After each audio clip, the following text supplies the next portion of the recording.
All right, let's talk college football now. Trevor Lawrence, we know about his projection as the number one overall pick. He's also your Heisman favorite at Caesars William Hill, minus 175. Mac Jones has been great replacing Tua, plus 350. And then there's Ohio State quarterback Justin Fields, has yet to play a game, but he's your third betting favorite. He'll take the field this weekend at plus 750. However, don't be duped, because the front runner in recent years does not exactly cash the ticket. Look at this. 8 of the last 9 years, the favorite at this juncture, entering week 8 of the college football season, only Lamar Jackson went on to cash that ticket. Mariota was not. Then the next year, Mariota won, but he was the second favorite behind Dak Prescott in 2014. So things are fluid in college football, as we need to remember. Let's bring back the Bear and Preston Johnson as well for this Heisman discussion. Bear, you actually have a ticket in your pocket at Trevor Lawrence at 2-1. What should we? Do you want to play out of it? Does that scare you that only one of the last 9 is actually cashed from this juncture? No, it really doesn't, because I think you're looking at Lamar, who was the quarterback that put up unbelievable numbers for a Louisville team, I think, that wound up losing 3 games that year.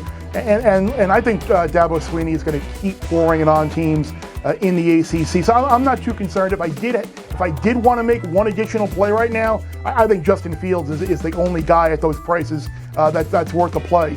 He hasn't played yet. I think the gap between Ohio State and the rest of the Big Ten is similar to the gap between Clemson and the rest of the ACC. So I think Fields is going to put up big numbers. But one issue I have with worrying about Fields, and I have concern about the voters. Are the voters going to be smart enough to be able to interpret like a per game average or a rate average? They're going to see raw numbers for Trevor Lawrence being so much greater than Justin Fields. Like, I don't know how they're going to interpret that. But then I feel pretty good about having Trevor Lawrence and the one other bet I also made before the year started. Yeah, I'm going to make a comment about Fields and Lawrence in a sec, but Preston, I want to get your opinion. What do you think of Fields?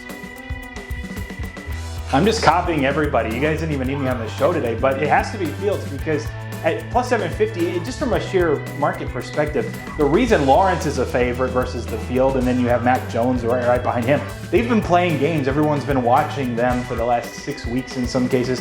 Fields hasn't even played yet. So just if you're gonna buy on Fields and you like Ohio State in general, like, you have to just bet it now. And I haven't myself. I'm not sure that I would.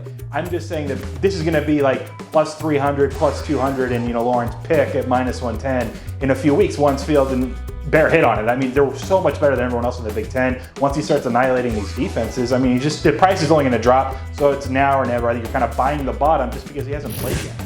Yeah, and they're minus 300 favorites to win the Big Ten, so they're likely going to run the table. We know how good and dominant Ohio State is. For me, I know past years, I think odds makers have gotten smarter. I mean, there was one year Saquon Barkley midseason was an odds-on favorite, and all it took was him to get slowed down in one game. I believe it was the Michigan game, and all of a sudden he's not in contention. Given that every conference is playing just within the conference and where we are now, I really think there are only 2 people that are going to win this award. It's either Trevor Lawrence, as they continue to dominate and just truck opponents in the ACC, and Dabo leaves them in and throws and is just running up the score because I think he wants Lawrence to get the votes and win the trophy, or it is Justin Fields, and there's a little bit of voter fatigue with Trevor Lawrence, and they're just too good, and Etienne gets some credit, and then Fields wins it. I really think only 2 guys at this juncture can win it. Now, obviously, that's recent history has not been the case, but I think that's the case this particular season and the unique nature that is 2020.